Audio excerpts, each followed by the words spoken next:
All right, let's get back to our eye chart here and let's go to line 3, BTB, standing for ban the box. So ban the box, we have 2020 updates.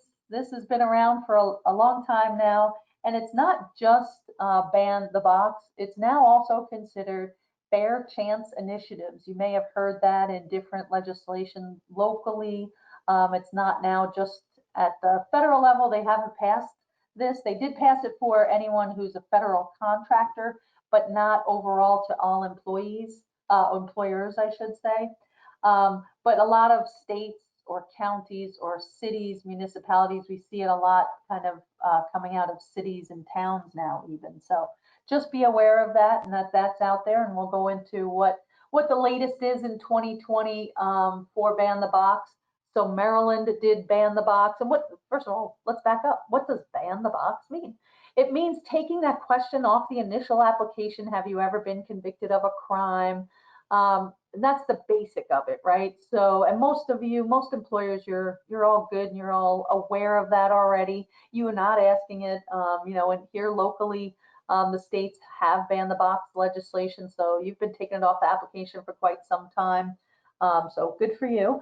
But a lot of employers and some national employers haven't and hadn't yet. So it keeps coming out into these different jurisdictions. But please know, no two laws are the same. So it's not just about taking that question off the initial application. A lot of these laws also have what I was referring to, the fair chance initiatives, that going through, maybe they're codifying that EEOC guidance on the use of criminal records in the hiring process. So you have to look, if your business is in any of these areas, you should look to what that is and what those laws are to make sure that you're following it. Because I will tell you, there's been auditors, we've seen them at city levels, state levels, and they'll fine you as the employer. So, and it can get kind of costly. So in 2020, we had Maryland banning the box. We had Waterloo, Iowa coming out with some legislation. This was a first, Virginia banning the box for marijuana possession only. So just saying you couldn't ask about that. And that was effective just recently, July 2020. Suffolk County, New York banned the box effective August 25th. And St. Louis, Missouri also banning the box, but that will be effective January 1st, 2021. All right, let's go back to our sheet here, our vision sheet. And why don't we go to number 7, testing.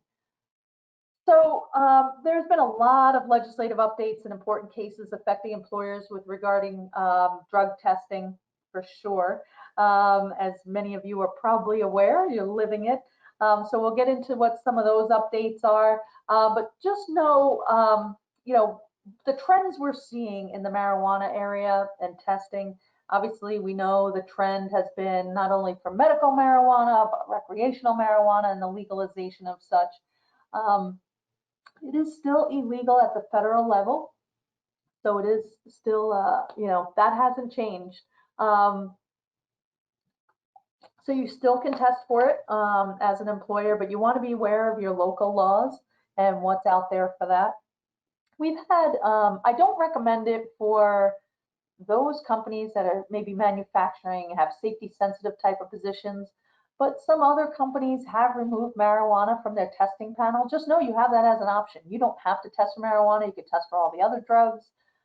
If that becomes a concern for you, if you're in a state such as Massachusetts that has legalized the recreational use of marijuana. So just be aware of that. And then some of the legislative updates. Nevada has banned the box on pre-employment marijuana tests, so you have to take it out of your panels there, effective January 1st, 2020.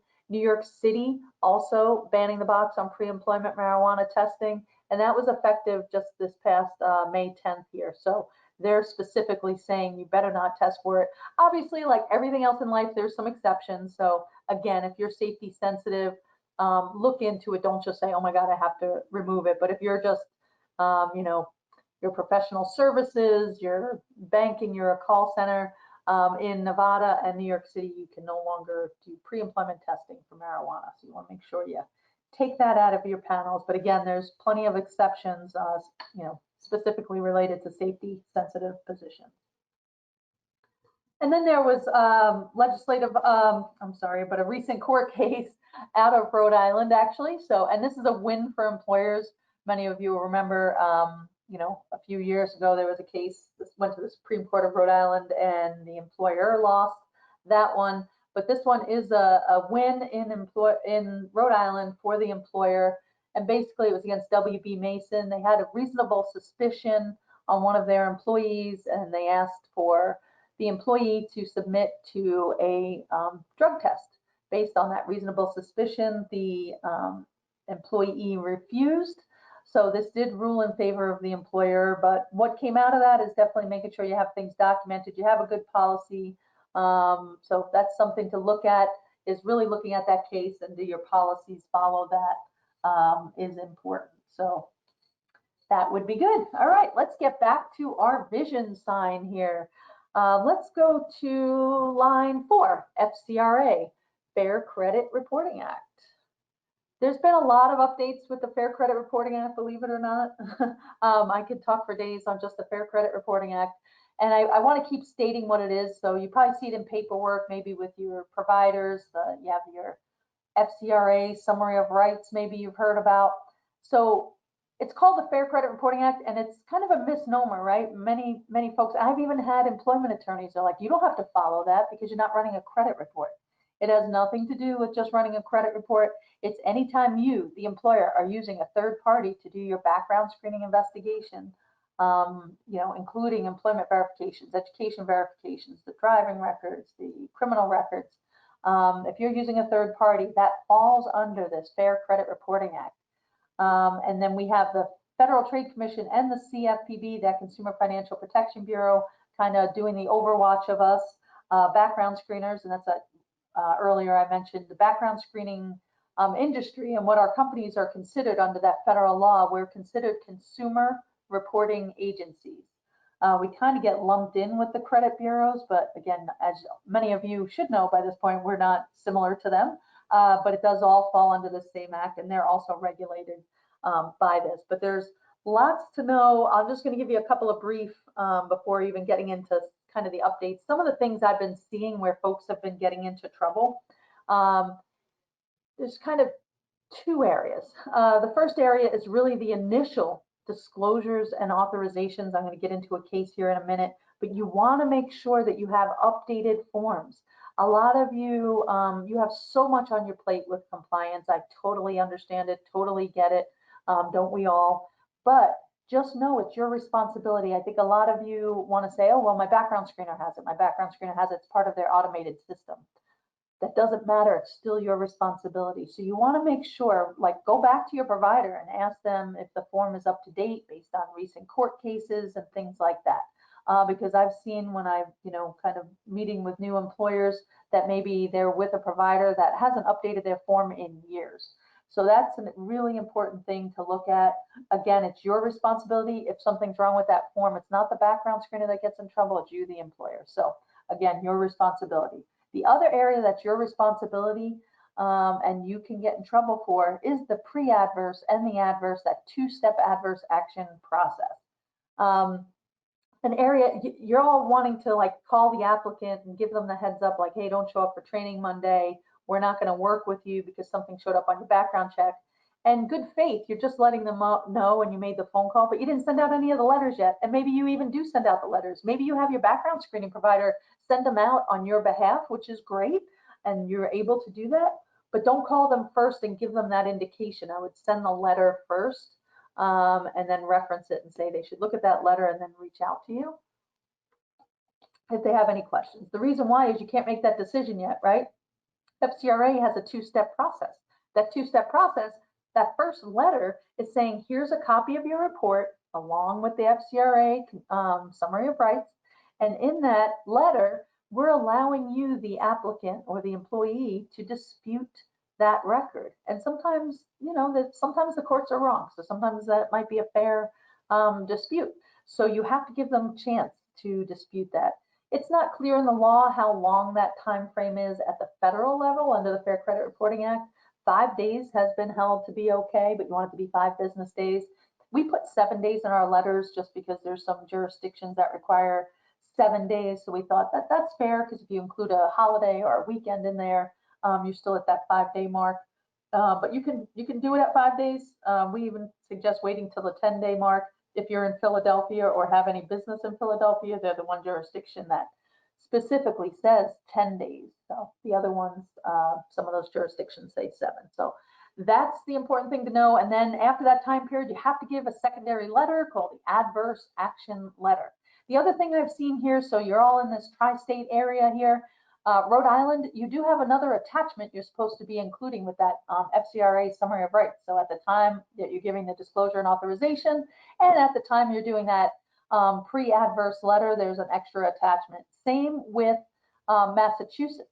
Now, Massachusetts, I've noticed some employers weren't following this, and their providers might not have told them, because that changed a few years ago. The CORI regulations changed, but they changed it for regular employers not even using the CORI system, and said, when you're not going to hire someone because of the background report, you have to give them the specific reason. You can't just give them a form letter like we have for the pre-adverse letters under FCRA. So with that, you want to make sure you're giving the reason. So your provider should have some functionality for you to do that, but just be aware that you need to do that. Connecticut doesn't have any special attachments per se right now, but I will tell you, Connecticut has a funky little law that I don't know if everybody's following either, but that really falls on us, the background screener, not you, the employer. But just to make you aware, because what that law says is once I report, me being the background screener, once your background screener, like Higher Image, sends out any type of report to you, the employer, with negative information, I have to send that to the consumer at the same time I send that to you. I know here at Higher Image, our process is to inform you, the employer, that we're doing that at the time we do it, but that is the law. We have to send it to them at the same time. So just so you know that that is happening, and that is the requirement here in Connecticut. All right, well, let's get into some of the cases that have taken place here. So the first one being Luna versus Hanson and Atkins Auto Transport. That's out of the 9th Circuit. Our friends out in California, everything fun happens out there, right? And in that case, they held that the FCRA standalone requirement does not prohibit the presentation of the disclosure together with other application materials. But you do have to obviously consider your ban the box notice requirements. But basically, you can have it with your application. You just don't want to have it all mixed in. Like if you have paper applications still, many of you are electronic, which is awesome. I highly recommend that. But if you have paper authorizations, don't staple it all together. Keep it as a separate little packet, even though you can give it to them at the same time. Same with online. Don't mix that in, like that disclosure in the middle of your application. Make it be a separate screen if it's online.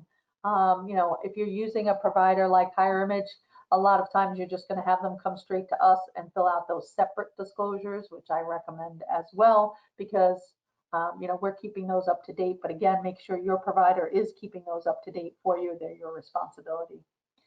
And then in the Walker versus Fred Meyer case, the 9th Circuit, again out in California, held that an employer may include some concise explanation of what the phrase that a consumer report may be obtained for employment purposes means as part of the disclosure required by FCRA. What the heck does that all mean? Well, basically, the FCRA is such a the specific statute. You got to follow everything to the letter of the law, and there's attorneys out there that are just, I call them the ambulance chasers of the background screening industry. They're trying to find violations of you, the employer, or us, the background screener, because they know they can make a lot of money. They turn it into a class action lawsuit, and they can make a ton of money just for the lawyers. Doesn't help the consumer, but so they're trying to, they look at the authorization and disclosure forms and say, oh, you included extraneous language. It says it has to consist solely of. And this case was a great one, I thought, but again, it doesn't hold true for the whole country, right? It's just out of one circuit. But it did kind of give examples of what should be included and not included, which is the most helpful thing we've received in a long time from a court case. But just so you know, too, the Professional Background Screeners Association, we have been working with the CFPB. FTC is a little more friendly to say, guys, can you come out with just what do you want the disclosure to look like? And we'll just tell all the employers that's what you can use, and it's, you can't get sued for using it. Just give us what you think it should say. Similar to how you have, like, sometimes when you're signing off on some banking paperwork, that has come from those agencies and they give you what the form should say and how it should look. We've been asking for that for the background screening industry just to make it easier for you all because you'd be sued. So just know that that is an area that is ripe for lawsuits. But luckily this Fred Meyer case kind of gave us some kind of indications of what should be in there and not in there. Also under FCRA, there was a recent case I always like to remind everybody on kind of the dollar amounts. This is kind of a lower dollar amount than we usually see, but it's a little different too on what the case had to do with. So Kohl's, that we all know, had to pay $220,000 to settle for a violation of the FCRA provision. Basically, the FTC filed a complaint against them and alleged violations of the FCRA by refusing to provide victims of identity theft with the complete records of questionable transactions, a right that is granted by the FCRA. So those of you using background screening, if someone ever says, well, that's not me, I had, as soon as you hear that's not me, or my identity was stolen, or identity theft, you, the employer, should be giving them their rights.